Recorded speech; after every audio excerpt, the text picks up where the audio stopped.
What broke your friend who used to always see the good in people? When Chase was falsely accused of sending nudes to a freshman, his best friend Jack spent his entire spring break collecting witness statements. By the time school started again, the victim's brother had broken Jack's ribs, and his girlfriend had publicly dumped him for defending a predator. In response, Jack used his college application money, all $530, to hire a PI to prove Chase's innocence. The PI proved the messages came from a spoofed number, but by then, the damage was done. Jack's spot on the varsity team was gone, his locker had been spray painted with pedophile enabler, and teachers looked at him like he was what's wrong with society. Even worse, Chase had a stress-induced heart episode after being kicked out of his home. Jack took him in with no hesitation. At first, Chase felt like he was ruining Jack's life. He was actually packing up to leave in the middle of the night when Jack's little sister Bella caught him. She walked over and placed her hand on his shoulder. "You're not what they said you were," she told him. "You've always been my second brother, and I'm proud to call you that." Chase broke down, and they stayed up for hours talking. By the morning, Chase knew that he was always welcome in their household. 3 months later, when Bella's 16th birthday approached, Jack pulled Chase aside. "Look, I know it's the same day as that SAT prep workshop you wanted to hit, but could you come to Bella's party? She thinks of you as a brother now. It would mean everything if you showed up." Chase didn't even hesitate. They both knew she was getting bullied, and if Chase wasn't there, her party would be empty. Chase immediately said, "Of course, man, she deserves to feel special for once." He promised he'd make it the best birthday ever. "Family comes first," Chase said, and Jack's eyes got watery. He tried to play it off, but everyone saw it. February 21st came fast. Bella spent all morning getting ready, the first time anyone had seen her wear makeup. By 2 p.m., Bella was sitting by the window in her purple dress, watching for cars to come into the driveway. Jack texted Chase, "Hey, party started 45 minutes ago." Read receipt popped up immediately, but no response. 20 minutes later, Chase pulled up with a gift bag, and Bella's whole face transformed. "You actually came," she kept saying, like she couldn't believe it. Chase helped her cut the cake, making her laugh with stupid jokes. Then Jack went to get more drinks from the garage freezer. When he came back, Chase and Bella had disappeared. "Where'd they go?" Jack asked me. I shrugged, but something felt off. Jack set the drinks down and started checking rooms. Bella's door was locked shut. Jack knocked. Nothing. BAM. He burst it open. Inside, Chase was sitting on Bella's bed with her legs draped over his. Bella's hand was on his boxers. Her birthday makeup was completely ruined, with mascara running down her face. "What the F are you doing?" Jack's voice was deadly quiet. Bella jumped up, furious. "Jack, get out! You're so embarrassing. This is why I have no friends, because you ruin everything." Chase stood up slowly. "Bro, she's 16. That's almost legal. We were just talking. Relax." Jack's fists clenched. "She's a child. She's my sister. You're 20. Bella screamed back. "I'm not a child. Chase is the only one who treats me like I'm mature. This is exactly what predators say." Chase stepped forward. "Predator? Bro, we were literally just talking about music. She was showing me her vinyls. You're making this weird, not me." "Just talking." Jack lost it. "I took you into my family. My mom worked herself sick feeding you. The one thing I asked was to make my sister feel special for her birthday. Not like this." Chase rolled his eyes. "You're so dramatic, dude. Nothing even happened." Chase stood up, adjusting his shirt like this was all beneath him. "She invited me in here. Not my fault that your sister's thirsty for attention." "Thirsty for attention?" Jack stepped into the room. "She's a child." Chase smirked. "Maybe if you didn't baby her so much, she wouldn't be throwing herself at the first guy who treats her like an adult." Bella tried to speak, but Jack cut her off. "Throwing herself? You groomed her. You've been living in our house for almost a year, watching her, learning her insecurities. Groomed her? Bro, I barely even notice she exists most days. Today she put on a dress and some makeup and suddenly wanted attention. That's on her, not me." Jack was shaking now. "Get out of my house." Bella was crying now, screaming that Jack destroyed the only good thing that ever happened to her.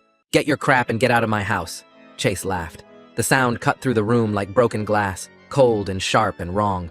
Jack's whole body went rigid beside me, his fists turning white as he squeezed them tighter and tighter.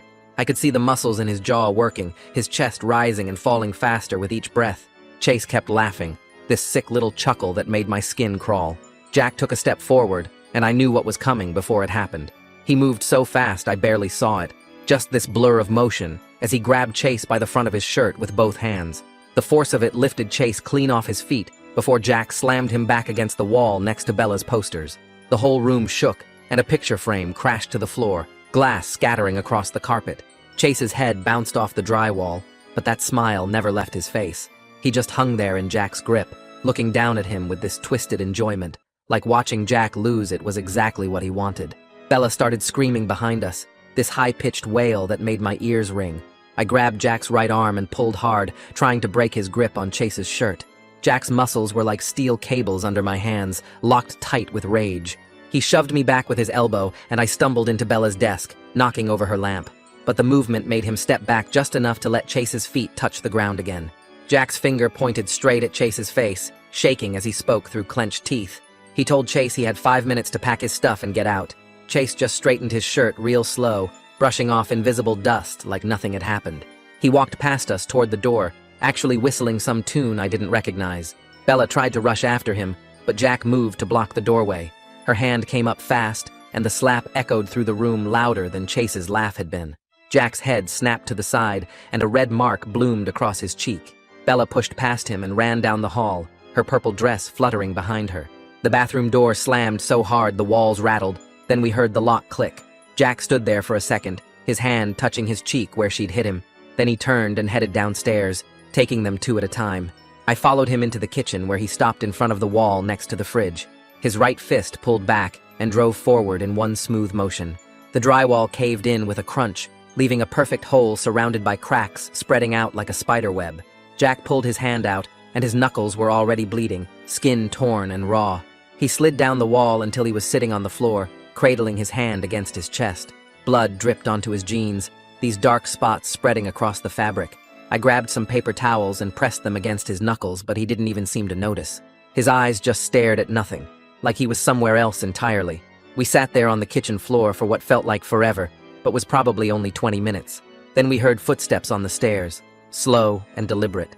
Chase appeared in the doorway with just a backpack slung over one shoulder. He hadn't even bothered packing most of his stuff. All those clothes Jack's mom had bought him, the laptop Jack had let him use for school. Chase stopped at the front door and turned back to look at Jack. He said Bella had been begging for his attention for months, following him around the house, finding excuses to be alone with him. Jack started to get up, and I had to hold him back, both my arms wrapped around his chest. Chase just shrugged and walked out, leaving the door wide open behind him. The cold February air rushed in, making me shiver. Jack broke free from my grip and ran upstairs, taking the steps 3 at a time. He pounded on the bathroom door with his good hand, begging Bella to talk to him, to let him explain. She just screamed back that she hated him, over and over until her voice went hoarse. Each word hit Jack like a physical blow, making him flinch. I sat on the stairs feeling completely useless, watching my best friend fall apart. The house felt different now, like something had broken that could never be fixed. Hours passed with Jack sitting outside that bathroom door, talking to the wood like Bella might actually answer. I made him some sandwiches, but he wouldn't eat. The sun went down and the house got dark, but nobody turned on any lights. Around midnight, we heard a car pull into the driveway. Jack's mom came through the door looking exhausted from her double shift at the hospital. She saw Jack sitting in the hallway, and her face changed immediately. Jack told her everything in this flat, dead voice. Her face went white as paper, and she had to sit down right there in the hallway. Her hands shook as she pressed them against her mouth, trying to process that the boy she'd treated like a son had done this to her daughter. She kept saying Chase's name over and over, like she couldn't believe it. Around 2 in the morning, the bathroom lock finally clicked open. Bella came out with her eyes, so swollen she could barely see. Her makeup had left black streaks down her face that she hadn't even tried to wash off. She walked straight to her room without looking at anyone. Jack's mom reached out to hug her, but Bella twisted away and pushed past. The look on his mom's face when Bella were rejected, her made my chest hurt. She stood there with her arms still outstretched for a second before letting them drop. Jack tried to follow Bella, but his mom stopped him with a hand on his shoulder. They both knew Bella needed space, even though every instinct told them to go to her. The next morning came too fast. Jack's mom had to leave for her shift at 7, couldn't afford to miss another day. She knocked on Bella's door to say goodbye, but got no response. Jack called his school to say he was sick, his voice rough from not sleeping. He positioned himself outside Bella's room with a bowl of cereal and some orange juice on a tray. I called in sick to my classes too, couldn't leave Jack alone like this. We spent the morning trying to figure out what to do next, making lists of therapists and support groups on Jack's laptop. Every hour Jack would knock on Bella's door and ask if she needed anything. Sometimes she'd yell at him to go away, sometimes there was just silence. The silence was worse somehow. Jack grabbed his phone and started typing messages to everyone in our friend group about what Chase did. His thumbs moved so fast I thought he might crack the screen. Most people read the messages right away, but only a few responded. Tyler said Jack was probably jealous that Chase and Bella had a connection. Eric thought Jack was overreacting since Bella was 16 and old enough to make her own choices. That comment made Jack throw his phone across the room where it bounced off the couch. I picked it up and saw more messages coming in. Some people were taking Chase's side, saying Jack was being controlling. Others stayed silent, which felt just as bad. Jack's face turned red as he read each message. He kept clenching and unclenching his fists like he wanted to punch something. Then Chase posted on Instagram about being kicked out for no reason. The post had a black and white photo of him looking sad with a caption about how some people can't handle when their family members grow up. Comments started pouring in immediately. People who didn't know the whole story were calling Jack toxic and controlling. Some girl from Chase's work commented that she always knew Jack had issues. Bella must have seen it because we heard her crying again from her room. She started yelling that Jack ruined everything good in her life. Her voice cracked on the word everything. Jack pressed his palms against his eyes and took deep breaths. I told him we needed to document everything before Chase twisted the story more. Jack nodded, and we started taking screenshots of Chase's posts. We wrote down everything we remembered from the party. Jack's hands shook as he typed out the details about finding them in Bella's room. We saved every comment and message. I made a folder on my laptop and organized everything by date and time. Jack kept stopping to check on Bella, but she wouldn't answer. 3 days went by with Bella barely leaving her room. She only came out to use the bathroom and grab water. Jack's mom had to call out of work, which meant losing money they couldn't spare. She sat outside Bella's door for hours, just talking softly about nothing important. Sometimes Bella would turn her music up louder to drown her out. The songs were all ones Chase had shown her. Jack recognized the bands, and it made him sick. His mom tried bringing Bella's favorite foods, but the plates sat untouched. On the 4th day, I remembered the PI Jack had hired months ago to help Chase.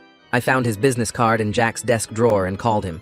The PI agreed to meet us at a coffee shop that afternoon. He listened to our story without interrupting. Then he explained how predators work, how they pick vulnerable kids and slowly break down boundaries. He said Chase probably started grooming Bella the day he moved in. Jack's face went white as the PI described the patterns.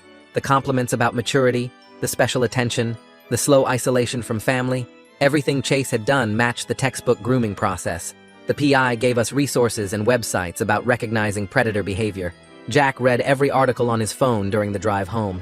His jaw got tighter with each paragraph. When we got back, Jack knocked on Bella's door and asked if they could talk. She finally opened it, but only to scream at him. She said he destroyed her life, and Chase was the only person who ever understood her. Jack tried to explain what grooming meant, but Bella wasn't ready to hear it. She grabbed a glass from her dresser and threw it at the wall. It shattered into 100 pieces. She slammed the door so hard the whole house shook. Jack stood there staring at the broken glass on the floor. His mom came running up the stairs and saw the mess. She got a broom and dustpan without saying anything. They cleaned up together in silence. The next Monday, Chase showed up at Bella's school. He was waiting by her locker even though he'd graduated 2 years ago. A teacher saw him and called security. They made him leave, but not before half the school saw him there. Kids started taking pictures and posting them online. Rumors spread fast about why Jack had kicked him out. Some said Chase and Bella were dating. Others said Jack caught them doing worse things. Bella came home from the school in tears and locked herself in her room again. That evening, I got a message from a girl named Sarah in Bella's grade. She said Chase had been messaging her too. She sent me screenshots of him asking for pictures and trying to get her to meet him secretly. Then another girl reached out with similar messages, and another. Within 2 hours, I had messages from 5 different girls. They all had the same pattern. Chase would compliment them, say they were mature for their age, then slowly push for more. I showed everything to Jack, and his face went dark. He realized Bella wasn't special to Chase at all. She was just one of many targets. Jack wanted to go to Chase's apartment right then, but I stopped him. We needed to be smart about this. Jack's mom called around and found a counselor who specialized in teen trauma. She scheduled an emergency appointment for Bella the next day, but when morning came, Bella refused to go. She said nothing happened, and everyone was being dramatic. She reminded us we all saw her hand on his boxers like that proved it was her choice. Jack's mom didn't force her, but she didn't cancel the appointment either. Instead, the counselor agreed to come to the house. She showed up that afternoon with a warm smile and introduced herself to Bella.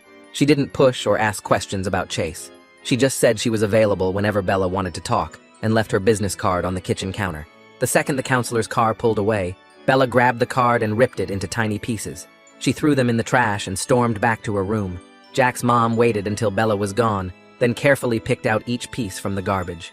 She sat at the kitchen table with tape and put the card back together. Her hands moved slowly and carefully, like she was handling something precious. She put the taped card in her wallet where Bella wouldn't find it. Jack watched his mom work, and I could see him aging in real time. The kid who used to laugh at everything now looked like he hadn't smiled in years. A week passed with Bella barely leaving her room, except to use the bathroom. That Thursday morning, she came downstairs with her phone in her hand and tears streaming down her face.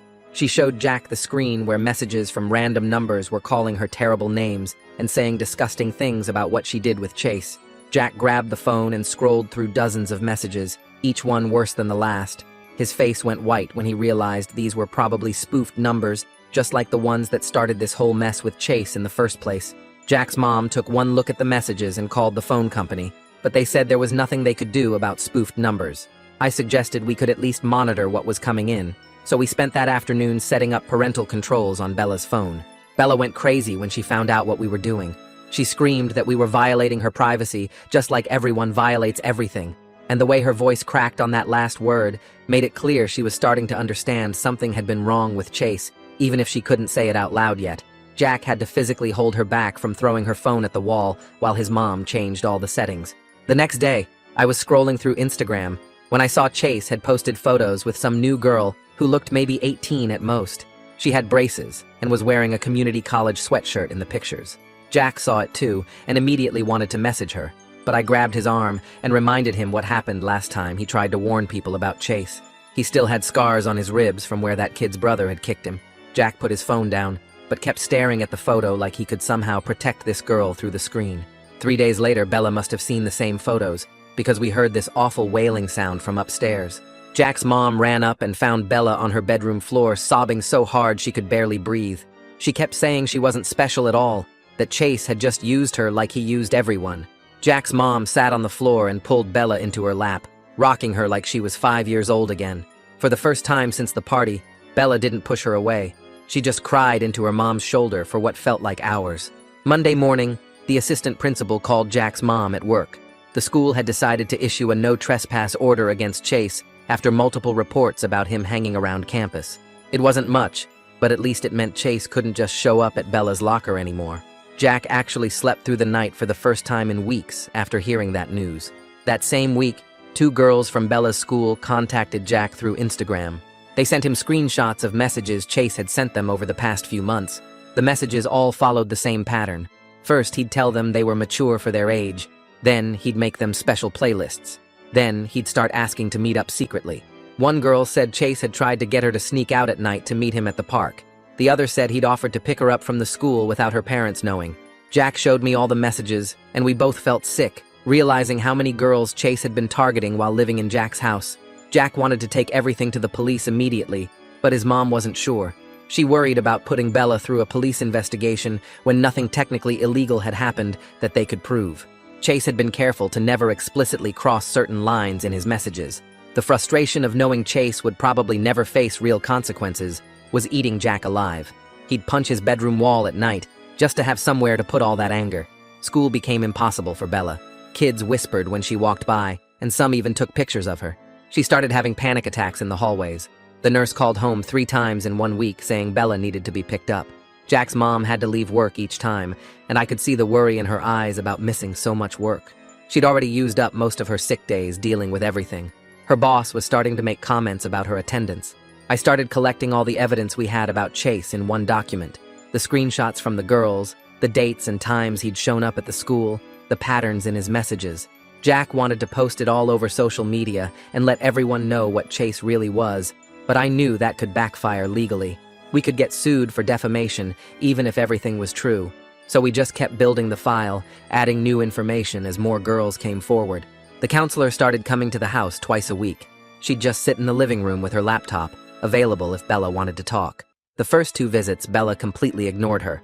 The third visit, Bella came downstairs and sat on the opposite end of the couch for about 5 minutes. She didn't say much, just asked why everyone thought she was stupid for trusting Chase. The counselor told her that trusting people wasn't stupid, that predators are really good at manipulation. Bella went back upstairs after that, but it was progress. The next morning, Jack's mom got a call from some woman asking if her daughter was safe dating Chase. Jack's mom spent 40 minutes on the phone, telling her everything that happened at the party, and the woman started crying, saying she'd forbidden her daughter from seeing him immediately. We didn't know if the girl would actually listen, but at least someone was trying to protect their kid. That weekend, I was at their house when Bella came downstairs holding her phone and asked Jack if he could help her find new music. She'd deleted the whole playlist Chase made her and wanted stuff that wouldn't remind her of him. Jack almost lost it right there in the kitchen, but held it together and spent 3 hours showing her bands he liked. It was the first time since the party she'd asked him for anything normal, and we all knew it was huge. 4 weeks passed with small steps like that until the counselor came for another home visit. Bella was talking more during these sessions now, and that day she mentioned something that made Jack's mom go pale. She said Chase used to come into her room at night when everyone was sleeping just to talk about stuff. Jack stood up so fast his chair fell over and walked straight out to the garage where we heard him punch something hard. The counselor kept her voice steady and asked Bella more questions about these visits, while Jack's mom held her hands together, so tight her knuckles went white. After Jack came back inside with bloody knuckles, the counselor started explaining how certain people pick vulnerable kids who feel lonely or misunderstood. She never said Chase's name, but talked about patterns and how these people test boundaries slowly over time. Bella kept insisting Chase actually cared about her, but her voice got quieter each time she said it. The counselor left some pamphlets about recognizing manipulation that Bella threw in the trash as soon as she left, but Jack's mom pulled them out later and put them in a drawer. 2 days later, Jack's mom found out from another parent that Chase was working at that burger place downtown where all the high school kids went after games. She called the manager right away, warning them about Chase, but without any charges filed, they said they couldn't fire him just for rumors. They promised to keep an eye on him, but we all knew that meant nothing. Jack wanted to go down there and handle it himself, but I reminded him that getting arrested wouldn't help Bella. The frustration was eating at him, and he started going to the gym at weird hours just to have somewhere to put all that anger. Bella slowly started coming to dinner again, though she'd just push food around her plate and wouldn't look at Jack. Her mom made all her favorite foods and never pushed her to talk, which seemed to help more than anything.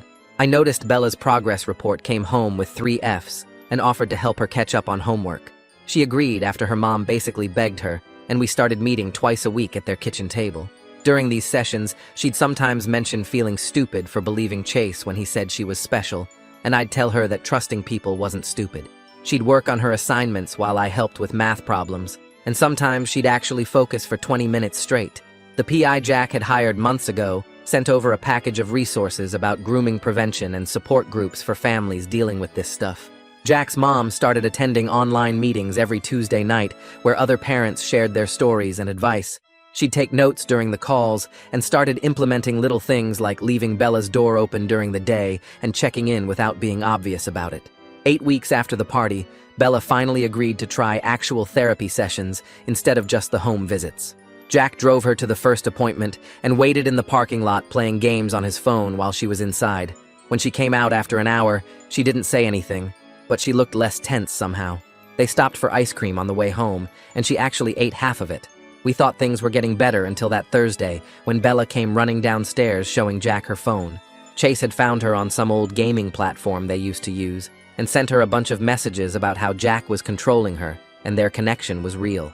The messages said Jack was jealous and trying to keep them apart because he couldn't handle that someone finally saw how special she was.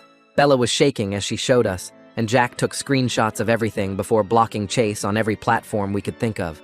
I helped him check all her social media and gaming accounts to make sure Chase couldn't reach her anywhere else. We found 2 more platforms where he'd already tried to add her and blocked those too. Jack's mom called the counselor that night, and they had an emergency session the next day where Bella admitted she'd almost responded to tell Chase to leave her alone. The counselor explained that any response would just encourage him to keep trying, and Bella seemed to understand even though she clearly wanted to tell him off. The whole thing set her back, and she stopped coming to dinner again for a week. The counselor came back for another home visit on Monday, and this time Bella actually sat with her for almost an hour in the living room, while Jack and his mom stayed in the kitchen pretending to do dishes. Bella kept picking at the couch cushion while she talked, and I could see her asking something that made the counselor lean forward and nod a lot. The counselor wrote something on a piece of paper and handed it to Bella, who read it over and over before folding it up and putting it in her pocket. Later that night, Bella told her mom she wanted to keep going to the sessions and asked if they could do twice a week instead of just once.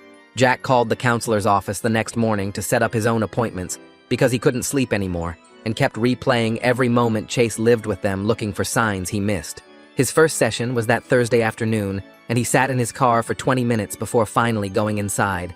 When he came out an hour later, his eyes were red, and he drove straight home without stopping for food like he usually did. The therapist had given him a whole packet about predatory behavior and how they pick families to target, and Jack spent that whole night reading it and taking notes. Meanwhile, the school principal called Jack's mom about new security measures they were putting in place after what happened with Chase showing up at Bella's locker.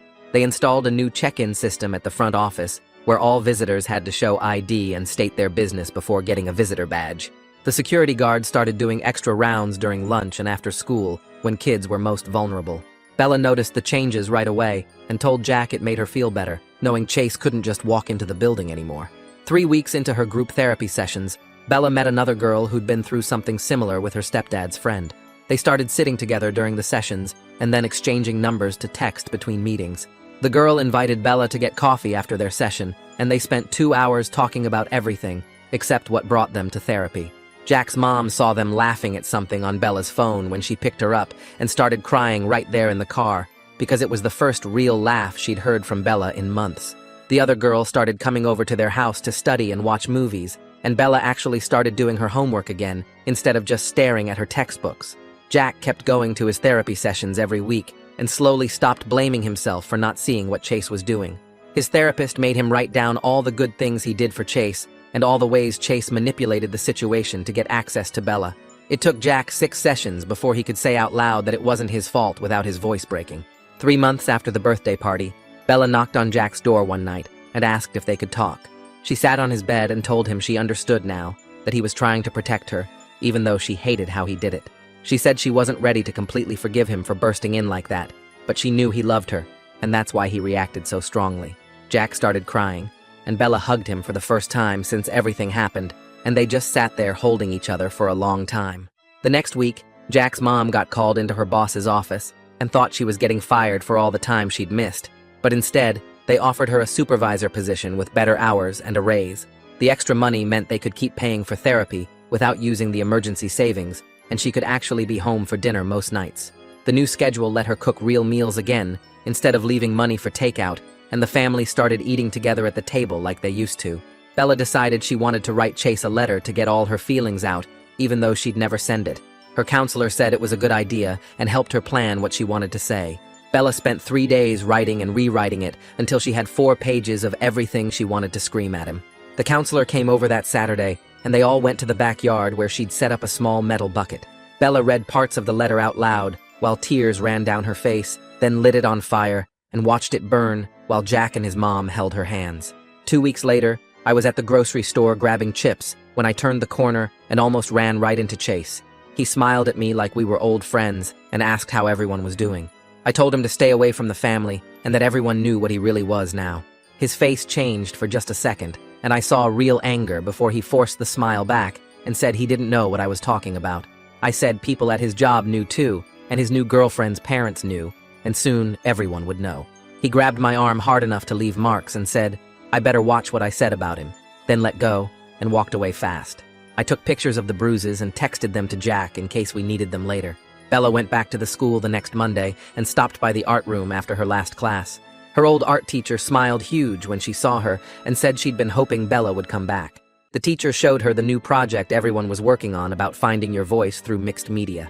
Bella signed up right away and started sketching ideas during lunch instead of hiding in the bathroom like she'd been doing. She worked on a collage using torn-up magazines and paint to show how she felt fractured, but was putting herself back together.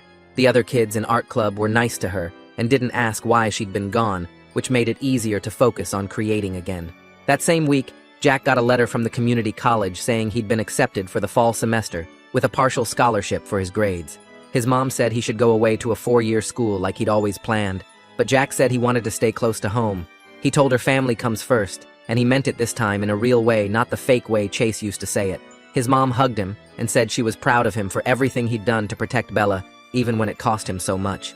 3 weeks later, one of the girls who'd messaged me about Chase started a group chat on Instagram and invited the other girls who'd come forward. They shared screenshots and talked about how he'd said the same exact things to each of them about being mature and special and different from other girls their age. The girl who started it asked if Bella wanted to join, but Bella said no at first and wouldn't even look at the invitation. Every few days they'd check in with her through me, and finally, after 2 months, Bella asked for the link. She spent hours reading through all their stories and crying, but also laughing at some of the stupid lines Chase had used on all of them. She started posting in there about her own experience, and the other girls were so supportive that she actually smiled for real for the first time in months. Around the same time, Bella finished her art project for the school contest about finding your voice after trauma. She'd been working on it for weeks, using torn magazines and paint to show herself broken, but rebuilding, and added audio clips of her own voice getting stronger. The day of the contest, she almost didn't go, but Jack drove her there and waited in the parking lot. When they called her name as the winner, she froze on stage for a second, then walked up to get the trophy with her hands shaking. Jack stood up in the back and clapped so loud that everyone turned to look, and even some kids who'd been talking crap about her before started clapping too. She held that trophy the whole ride home and kept it on her dresser where she could see it every morning. 6 months had passed since the birthday party, and the family had found their rhythm with weekly counseling sessions and family dinners where they actually talked. Bella still had days where she'd lock herself in her room and blast music, but she also had more days where she'd come downstairs and help her mom cook or watch movies with Jack. They'd learned to give her space when she needed it, but also to check in without pushing too hard. That summer, we found out Chase had moved 3 towns over after his job found out about everything, and his landlord kicked him out. Jack kept updating the file we'd made with new information from the support group and screenshots of him trying to contact Bella through fake accounts. The PI helped us send everything to the police department in his new town and to the high school nearby as a warning. A few weeks into the new school year, Bella noticed a freshman girl eating alone in the cafeteria, getting picked on by some older kids. She walked over and sat with her and started talking about art club and showing her around the school. The girl reminded me of Bella from before everything happened, and Bella must have seen it too because she started checking on her every day. Jack watched from across the cafeteria as Bella helped this girl find her place and made sure nobody messed with her. His mom decided to write a letter to the parent newsletter about recognizing grooming signs after talking to her therapist about it. She included warning signs she wished she'd known and resources for families dealing with similar situations. The school board approved it and sent it out to every family in the district. Over the next few weeks, she got dozens of emails from parents thanking her and sharing their own concerns about adults in their kids' lives. When Bella's 17th birthday came around, she didn't want a party at first, but her friends from art club and the support group convinced her to have a small get-together. 15 kids showed up with homemade cards and silly gifts, and they played music and ate pizza in the backyard. Bella hugged Jack in front of everyone and told him she loved him and thanked him for never giving up on her, even when she pushed him away and tried to hate him for protecting her. Looking back on everything now, I know we didn't get the justice we wanted with Chase never facing real consequences for what he did. The healing isn't complete either, because Bella still has nightmares sometimes, and Jack still blames himself for bringing Chase into their home. But the family is stronger now than they were before in some ways, and Bella is doing things we weren't sure would be possible 6 months ago. She's mentoring that freshman girl and winning art contests, and actually has real friends who care about her. Sometimes that's the best victory you can hope for when the system fails you, but your family doesn't. Man, that was such a good time sharing this little journey with you all.